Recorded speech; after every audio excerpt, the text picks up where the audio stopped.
Hello and welcome to this week's What Were They Thinking? Among the variety of news items we have for you this week, good news about HIV. Not positive news, mind you. The FDA has approved a possible quasi-vaccine to prevent infection. Fecal transplants are increasingly looked at skeptically by the medical community as there is considerable risk. A series of somewhat horrifying case studies that will simultaneously make you cringe but also explain why the medical field is safe for now. Your breathing could be as unique as a fingerprint according to one study, but we are very, very hesitant to say that that's true.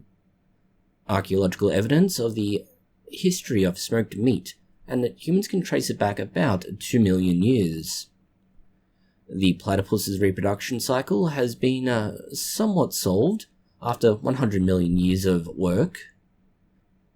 Various diets, and particularly diseases, could be made better by simply modifying your diet, and why the Make America Healthy Again approach is, well, frankly, nonsense.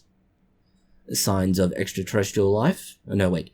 Possibly a crab people or other hollow earth theory from Antarctic ice fields when we get strange radio signals. The credibility of academia continues to be, let's say, slowly eroded, with a very, very public and very embarrassing, let's call it, admission of p-hacking and other various questionable and certainly unethical approaches to data analysis. And an update on last week's news about Apple claiming that LLMs, or large language models such as ChatGPT and similar, can't really think they're just really good at pattern recognition. The timestamps for these and other news items can be found in the description box below. We'll start with good news of a kind. Again, not positive news because that would be improper and insensitive. You have AIDS. Yes, you have AIDS. I hate to tell you, boy, that you have AIDS. You got the AIDS. You may have caught it when you stuck that filthy needle in here. Or maybe all that unprotected sex put you here. It isn't clear, but... But good news. The FDA has approved an injection that could, again, all things working as they should, prevent HIV infection. This is rather important as, well, to start with, HIV is a communicable disease, so not good. The second, it's basically transmitted via bodily fluids and almost always via sex, but not always. For example, breastfeeding, if you're HIV positive, can lead to the infection of the infant. So having some sort of prophylaxis could be very positive. However, that's the key there. Until now, we've really only been able to either avoid infection by using protection and avoiding having children, or by actively trying to do things that would prevent possible infection, like being abstinent or similar. This is where the new drug is useful, let's call it. It's called lenacapavir, and it's marketed under a much more easier name, Yeztugo. It's supposed to reduce the risk of HIV transmission by 99.9% in adults and, strangely, adolescents. So this is almost perfect, just not quite. We should mention, though, that basically all the evidence of this comes out of sub-Saharan African studies, which does sound rather dodgy, not so much because of the fact they're a study, but focusing on sub-Saharan women in particular is kind of like, well, taking advantage of them. There are some unfortunate side effects, but basically it's headaches and nausea, so you're not exactly going to struggle too much. The downside is that if you want this, you're going to have to fork out somewhere around the ballpark of $25,000 a year, so yeah, this is not ideal. It is better than it was previously, as, well, the last expected price range was about $40,000 a year, so you're saving a little bit, but yeah, it's not exactly all good news. If you can afford it, or in the case of America, your insurance will cover the worst of the cost and then try and scalp you for the rest, you might be okay. But yeah, it's not exactly brilliant update news. And especially not for developing countries because, well, they're basically shit out of luck. In related news, we have reproductives, and reproduction in terms of contraceptive use. It's the female contraceptive and claims that it's associated with an increase in brain tumor risk. Now, we should be very clear about this. The female contraceptive pill, as it is now, basically would never have made it to market if we applied current standards for medicine. I'm Troy McClure.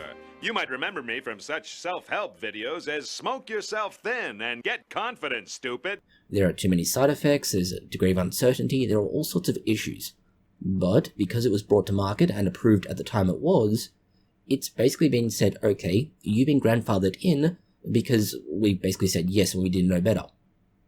This is not ideal, but it has allowed women to go into the workforce and basically take complete control of their life. Sometimes they complain, saying that it shouldn't be on them to prevent pregnancy, but, well, it's really a choice of, do you want to rely on someone else to ensure you don't get pregnant, or do you want to prevent yourself from getting pregnant? Most people will choose the latter option. This does, however, bring certain risks, and, well, there are risks beyond brain tumours. But this study in particular from the French National Health Authority does focus specifically on brain tumours. The study looked at a risk of about 1 in about 17,000 individuals, and over 5 years that figures about 1 in 67,000, although the figures aren't exactly perfect. So yeah, this is not a great number, but this also means that you should probably account for various other factors, such as genetics, background rates, and so on. So again, we're not talking about perfect study design, but pretty good. They did involve a fairly large number of women though, so it's not as though the study is without any merit. It's about 92,000 women, and the average age was 60. So this again has some concerns about the exact numbers and exactly how it works out. Finally, there is a general lack of direct evidence. So it could just be, as mentioned, that this is literally a byproduct of something else. But it could also be that, yes, there is yet another concern other than pregnancy when taking the pill. In a far more risky, let's say, treatment, fecal transplants are actually a problem for some people. And not the idea of having someone else's poop put inside of you. That is already a concern. But the idea that transplanting the microbiome, the bacteria, from one individual to another could theoretically, and this is again a very theoretical concern here, lead to, well, let's say, unwanted results. It's in many respects, let's say, similar to how you might get a blood donation. Blood donations rely on being very specific for the individual receiving them. If you don't have the right kind of donor and right kind of recipient, you get unwanted side effects. And that's sort of what they found here. There is a degree of mismatch between the donor and the recipient's microbiome in the poop, and this leads to problems. So, essentially, wrong time, wrong place, wrong person. It is, however, based very much on, say, biopsies, so we do have some direct evidence, but not a lot, but also that evidence is more based on genetics rather than the actual effects in the GI tract itself. But those genes are in turn linked to metabolism and immunity, so it's not as though the entirety of this is without merit. It could theoretically be better if we were to use a similar system to blood donations when talking about fecal transplants. Next we have a rather more interesting take, and it's based on the Softgel capsules that are often used for a variety of supplements, vitamins, and similar that people take in an effort to be healthier. This may, somewhat and rather ironically, be causing more illnesses because of the plastic that said softgel capsules are made from. The concern with the research is essentially that you're basically consuming a kind of plastic that then finds its way into your body.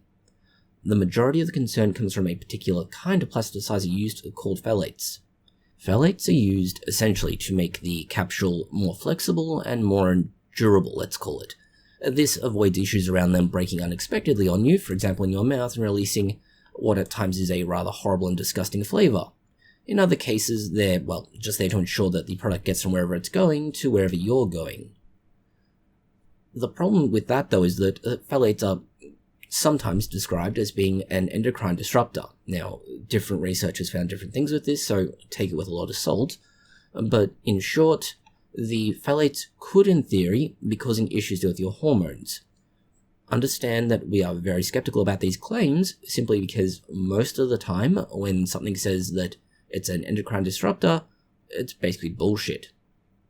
The research is based heavily on the idea of seeing things like birth defects, allergies, and even heart disease in children. So yeah, it's not like children make a habit of consuming these things on a large scale, and certainly not before they're born. The second issue is that phthalates may not even be the, let's say, major contributor to exposure to this, especially because, well, a lot of them aren't even in people who are taking them. For example, an individual might be consuming other medication that could be arguably contributing far more of the phthalates rather than these sorts of vitamins, multivitamins, nutrients, and similar. Finally, we have the fact that it is actually regulated. Admittedly, not regulated in the same way everywhere, but it's basically that, yes, there are rules around its use, so it claims that the various plasticides used, and particularly phthalates, in your softgel capsule could be harming you are rather exaggerated. Greatly exaggerated. So, you're the punk I've heard about. In news that will horrify you, and especially if you're not a fan of tomatoes, the strange red fruit could also be theoretically deadly to you, or at least causing you significant harm. This comes from a very old case study that goes all the way back to 1984. But, short answer, a tomato skin perforated somebody's intestine, and, well, yeah, ouch. No idea how exactly this occurs, but there's at least 2 instances that were reported in this case study of it occurring. It does require the tomato skin be rolled up into a relatively small area, but yeah, how and why? So next time someone asks you, would you like a tomato? The answer is no, I don't want to go to hospital. In further medical news that's kind of crazy, ChatGPT has tried to explain this image. This is not what the image is showing. In fact, why on earth you would try and go through somebody's penis to see their pituitary gland is frankly amazing. And by the way, the penis is not the sphenoid sinus. So no. What they are trying to do is get a look at the bladder to see if something is going on inside the bladder. For example, if prostate cancer has spread, or there are various other issues. So ChatGPT, well, it's not only wrong, but somewhat terrifyingly wrong. Finally, in terms of weird medical news, we have this particular phenomena. What you're seeing here is actually a thing that can happen in real humans. And it's not just that it can happen, and obviously it has, given that there's an image of it. Rather, it's what you're seeing here that is particularly noteworthy. What it is a case of something called sulfonamide-induced sulfurhemoglobinemia, or in short terms that there is sulfur that gets into the blood and it causes it to change color. It can also occur due to various drugs and chemicals, mostly sulfonamides, but there are various others as well.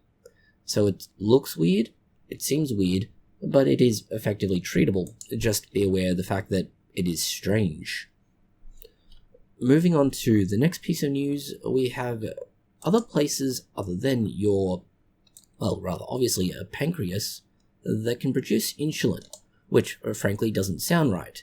It's generally understood that the only place in your body that will make insulin is your pancreas, and this is why those with type 1 diabetes have their immune system attack their pancreas, thereby preventing the body from making insulin. This rather obviously has a problem, because no insulin, no life over a fairly short period of time if you don't look after yourself very well. There's also a possibility now, based on much, let's say, later research from the 70s, that your brain can make a limited amount of insulin. Yeah. Understand that this does require a considerable amount of variables to be accounted for, but research from the roughly 1978 period showed that in rat brains at least, so research doesn't always translate, was 10 times higher for insulin levels than what plasma or your blood had, and in some parts of the brain up to 100 times higher. This raises a question though of how, where, and what is making this insulin in rodent brains. And they basically had to spend a stupid amount of time, after the research was initially disregarded and neglected, tracking down that there are 6 different types of brain cells that can make insulin. This isn't necessarily all that helpful right now, mostly because of one simple thing. Theoretically, if these cells can be useful, for example, if they can be cultured and grown, it might be, and there's a huge might be here, useful in solving some of the issues with type 1 diabetes now without having to worry about things to do with the pancreas for the most part. Although, again, this is, let's say, very preliminary, very questionable research. And it would also have a massive effect on the Ozempic market, and therefore no massive pharmaceutical company will want to pay for the research because Ozempic is basically their golden goose at the moment, and they do not want to kill it for any reason. Of course, it may also go nowhere because these cells might not produce enough or anywhere near the right kind of insulin. Going on to a breath of fresh air and literally breathing, the fact that you breathe through your left and right nostril at different times in different ways might not be known to you, but there is in fact a distinct pattern of breathing between each nostril. When you take the totality of your breathing through your nose, it's possible to use this as an indicator, or perhaps be better to say a fingerprint of an individual based on that pattern.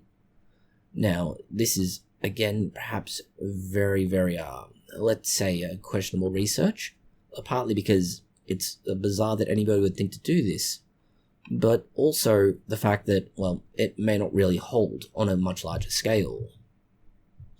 The research as it is now has about a 96 to 97% accuracy rating, so that's already a good sign, but then again, you also have to rely on 24 hours of study to figure out what someone's breathing is like, and it's a relatively small study using 97 individuals. So, yeah, this is not exactly, let's say, confidence-inspiring, but it might be inspirational, similar breathing pun-inspiring. Going now to medical news that's not necessarily good, or probably bad in the long run. Giant viruses are being found, and they're in the ocean now. They have spread from the ice glaciers of various parts of the world into the water now, and once they're in the water, they can go places and do things. Giant viruses aren't cool. Well, they are, but they're not cool in that they are called giant because of their sheer size and the fact that they carry a whole load of genes that make it possible for them to do a lot more than just what usual viruses do. They are far more, let's call it, capable. They're almost the gap between, say, protists and viruses, essentially the most rudimentary of microorganisms that are self-sustaining, and viruses. They're not quite there, but they are very close. The reason we know about these 230 new viruses, and possibly 569 new proteins they can make, and along with the ability to photosynthesize, shows that it's entirely likely, if not possible, that they played a fairly major role in the very early days of life on Earth. There's also an interesting other development attached to it, which is that there appear to be at least 2 divisions in these giant viruses, and that they have very different infection strategies. This means that it could again explain some of what we're observing, and possibly the next major pandemic. Shifting to news that's purely related now to food, we have, well, the fact that humanity has nearly always been smoking meat. This is something that, say, those who like to smoke their own meat or enjoy the taste of, say, smoked ham or similar meats like prosciutto might find particularly comforting, let's call it, as it does not necessarily undermine, but run contrary to long-running arguments that humanity is going to die off because of all this processed meat we're eating. The archaeological evidence is fairly straightforward. You basically look at various bits and pieces found throughout the archaeological sites, mostly here looking at the University of Tel Aviv in Israel, and identifying what it is that was in this site. Most of these sites appear to contain bones, but the bones also had a lot of smoky fuel attached to them, or the results of smoky fuel. And this would show that, yeah, humanity has done so, and rather obviously out of necessity, after all. We didn't exactly have refrigerators however many thousands of years ago. They are a very modern invention, and as such, there was absolutely no way for humanity to be able to store meat for a long time and consume it safely. The sites that they did look at go back as far as 400,000 years, so this is, as mentioned, a very long-running, very clear-cut use by humanity of ways to sustain themselves. In a shift of news that's sort of related, we have dinosaurs. So, again, ancient, but it's also ancient in that it appears that dinosaurs could develop cancer. This is based on the fossil record, so again, some skepticism needs to be taken, but research in the UK and Romania looked at the fossilized remains of various dinosaurs, but one in particular that we're not even going to try and pronounce, that was about a cow in size, so fairly small. It was a lizard and it lived about 66 to 70 million years ago in Romania. What they found was that structures within the bony remains looked like red blood cells, but those same strange structures look like red blood cells appeared to be associated with a cancer that was within the jawbone of said dinosaur. That would mean that, like the modern day where humans can say, for example, develop things like leukemia, dinosaurs could do the same thing. That also does very much undermine some of the things in Jurassic Park, where Jurassic Park tried to insert random genes from a frog and make it work, which was never going to fly, but we're not going to criticize them too much. Oh, Mr. DNA, where did you come from? From your blood. Just one drop of your blood contains billions of strands of DNA, the building blocks of life. A DNA strand, like me, is a blueprint for building a living thing. And sometimes animals that went extinct millions of years ago, like dinosaurs, left their blueprints behind for us to find. We just had to know where to look. 100 million years ago, there were mosquitoes, just like today. And just like today, they fed on the blood of animals, even dinosaurs. Sometimes, after biting a dinosaur, the mosquito would land on the branch of a tree and get stuck in the sap. After a long time, the tree sap would get hard and become fossilized, just like a dinosaur bone, preserving the mosquito inside.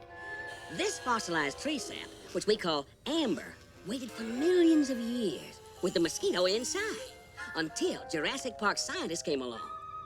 Using sophisticated techniques, they extract the preserved blood from the mosquito and, bingo, dino DNA. A full DNA strand contains 3 billion genetic codes.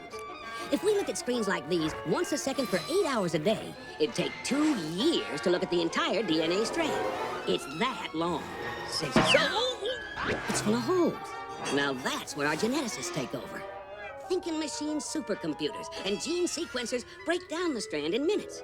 And virtual reality displays show our geneticists the gaps in the DNA sequence. We use the complete DNA of a frog to fill in the holes and complete the code. And now... It does, however, raise some big questions, particularly about modern species that are alive today, like, say, whales and elephants, as to how they can protect themselves from cancer, given that those species typically have a lower prevalence of cancer, and why it is that this particular dinosaur, well, did have cancer and possibly died from it, although it seems somewhat unlikely. Next we go to news that's not necessarily as exciting in terms of it being something big and scary. Instead, it's smaller and scary because it's Australian-based. The Cockatoos have figured out a way to use drinking fountains. Cockatoos are basically Australia's equivalent of things like crows and similar, or Canadian geese. They're loud, they're mean, and apparently smart enough to be able to do whatever they need to do to survive. This is based on a fairly small sampling of cockatoos and a very small time frame. What they've looked at is behavior between 2018 and 2019. Further, what they did was track them via wildlife cameras. They had 44 locations in which they did this, and they noticed that across these locations and that roughly 2-year period, there were 525 attempts by the cockatoos to drink from the fountain. Their success rate, however, wasn't so inspiring, at 41%. But give them time, because as with everything in Australia, they will eventually figure out how to try and kill us, because that's what Australia does. In other Australian news, the platypus and platypus sex. No, this isn't some sort of weird fetish. It's a question about just how it is that, well, platypuses have survived, because they are more or less one of only 2 species that fit into their weird family, let's call it, echidnas and platypuses. What they have is breasts that make milk, they lay eggs, and they have a pouch. Yeah, none of these things should go together. So, this raises a question. how on earth had they survived? And, well, the recent research would indicate. The recent research builds on the fact that we know that monotremes, that's platypuses and echidnas, have multiple X and Y chromosomes. So then it becomes another question of, okay, if you have XX and Y, or YY and X, or whatever it happens to be, how do you decide what sex the offspring is going to be? And the answer does come down to a gene on the X and Y chromosomes. The gene in question is called the AMHY gene, which, if we had our way, we would have just called it WHY gene, because the question is why. This singular gene is what's turned on at the right time and in the right place or right tissue to decide whether or not the platypus, and for this matter the echidna, is going to become a male by promoting the development of testes. So yes, there's a single gene that appears to be responsible 100% for whether or not you get a male or a female platypus. Shifting to news that's somewhat more cutting edge, it's the first sign that there might actually be some sort of danger to genetically modified corn. This being it. This is literally the most dangerous aspect, somehow, for GMOs at the moment. The possibility that one random corn cob could be thrown at you and cause harm. Otherwise, there is zero evidence of any kind of danger. Being less facetious now, we have actual food that could help you, but helping you particularly with chronic diseases.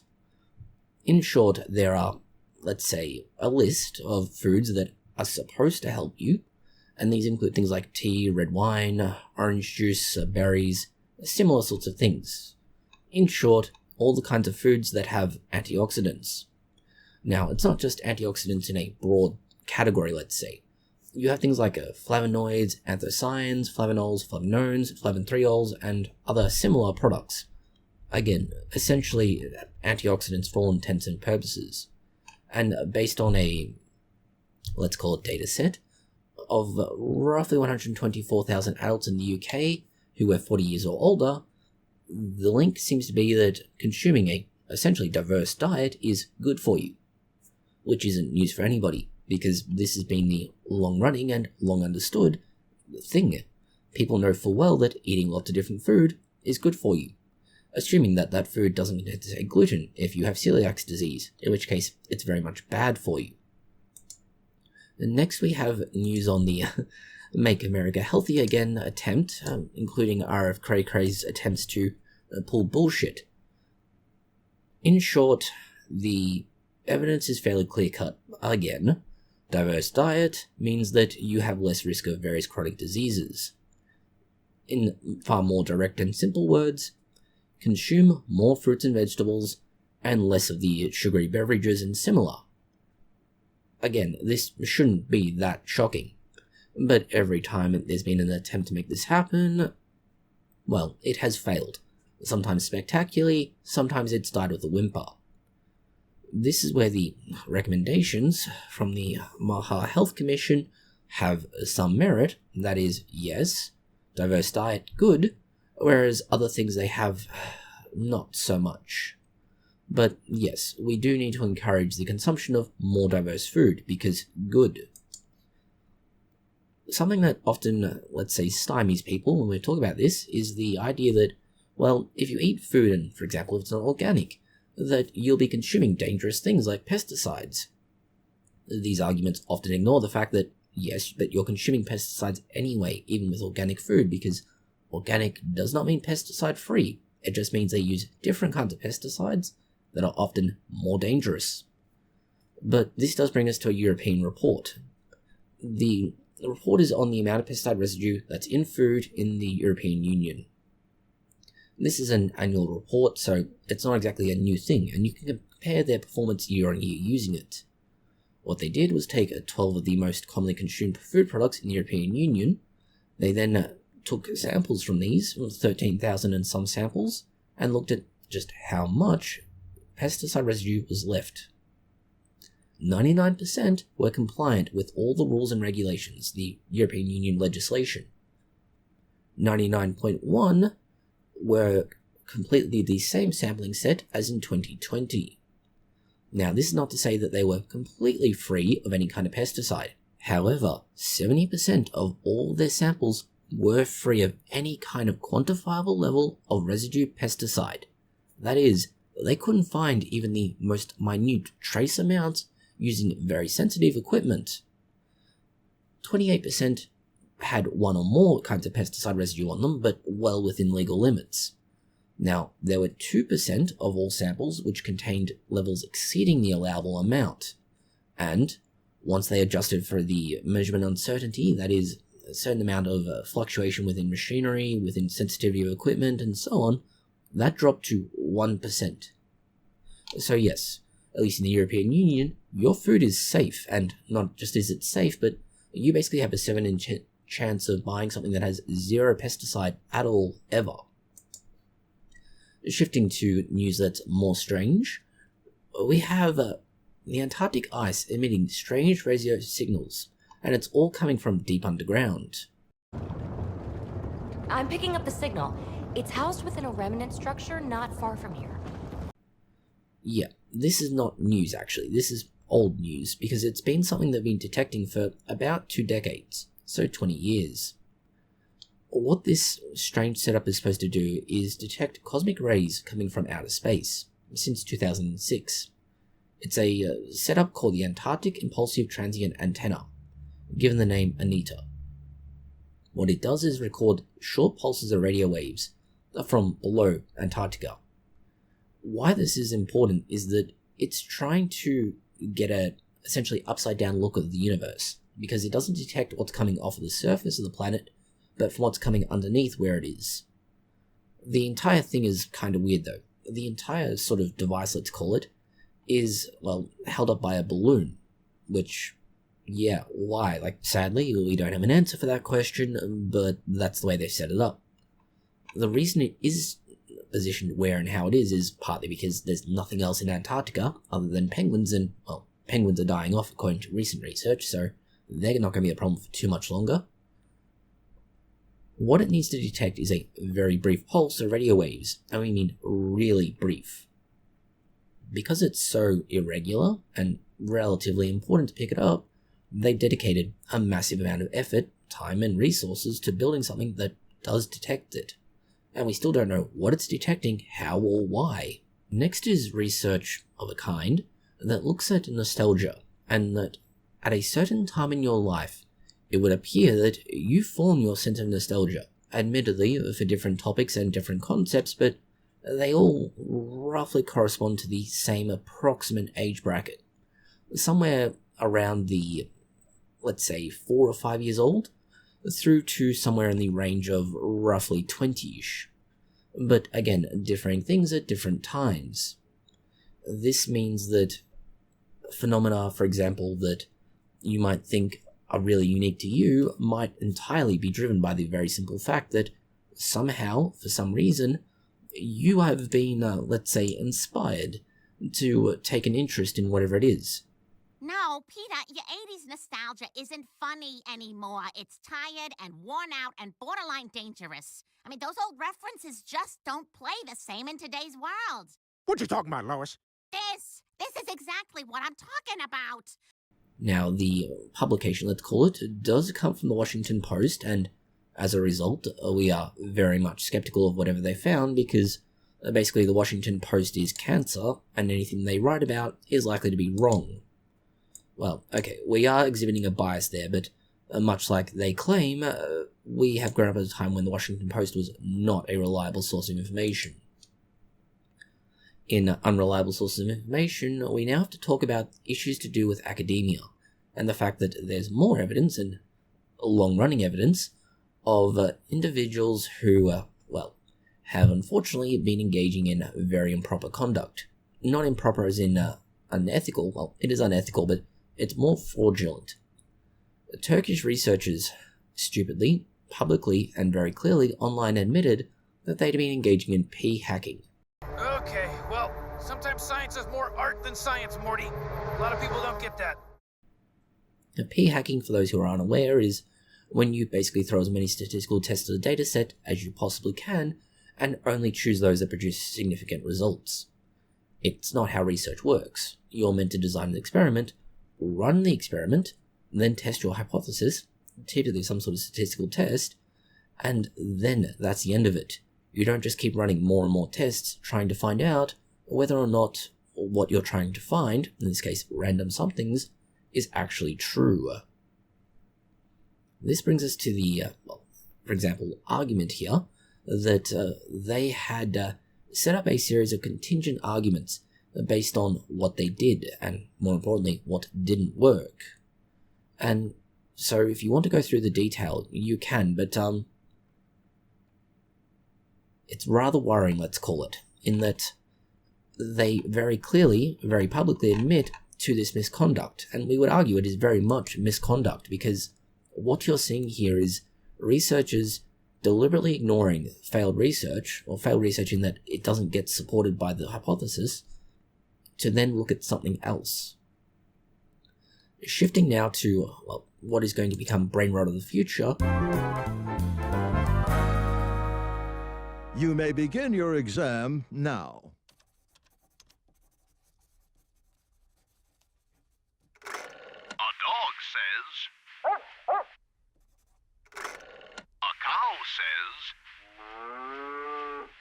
Of course. We have ChatGPT, and the fact that ChatGPT, as it stands now, could be having an effect on reducing our brain's capacity to think. This is almost a perfect encapsulation of what we saw in WALL-E, in that the humans just gradually become lazier and lazier as the ability for robots and almost AI to support them increased over time. In this case, by having participants divided into 3 groups, that is, those who had a ChatGPT similar analog, a search engine, and no tools whatsoever, the researchers found that the results weren't great.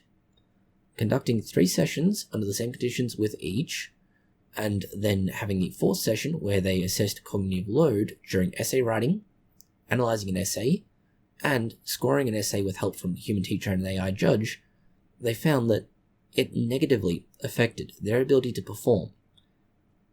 We should be clear, though, that this is based, at least in part, on using an EEG or electroencephalography. Essentially, they attach electrodes to your brain and see how active your brain is. Where this is somewhat useful is that it does tell us somewhat as to which particular parts or activity within the brain is less well performing. There's reduced alpha and beta connectivity in this scenario. That is when you use the large language model like ChatGPT. Now, if you were to essentially scale this, that is, you go from brain only, that is your own memory, your own ability, search engine, and then large language model, that is essentially the, let's say, a decline. If you have to rely on your own abilities, you do better, which isn't surprising at all. It's also noteworthy that this study is small. It's only 54 participants, so the ability to extrapolate it out is very limited. In the same sort of way, we need to talk about the Apple fight, or fighting words, they published last week. And it was a study that looked at the ability of LLMs like ChatGPT, Gemini, Grok, and so on, to actually think outside the box, or at least think full stop, rather than just publish, whatever they think is a pattern they've observed. Essentially, are they just being a parrot, repeating whatever they're told, or are they actually able to do something more? What the researchers have found is that if you confine the ability of the large language model to only certain things, yes, they will fail, and that is more of a experimental design problem, not a large language model problem, which is good, because that does mean that there is some hope, let's call it, that large language models can grow. Well, some hope is perhaps overstating it. Further to that, though, we need to look at just how valuable the research originally was. And as we mentioned, it is essentially fighting words. Apple called into question what is effectively the work of very large-scale organizations now that are trying to make themselves successful. The way the new researchers, let's say, approached this to challenge the original claim by Apple is that they gave them a core problem, and then they tried to solve the puzzle, but they left it open enough that they're allowed to respond to it in a more useful way. This fixes the experimental design problem rather than just creating a challenge, let's call it, and saying, well, they failed that test, therefore they're incompetent. The final news item we have for you this week is Japanese research, but not so much research itself, but a weird plan that sounds like it should be part of anime. It is a plan by Japan to create a giant solar farm in space and then transmit the power from that solar farm back to Earth using microwaves. You might think, okay, this sounds awesome, but also, why no lasers?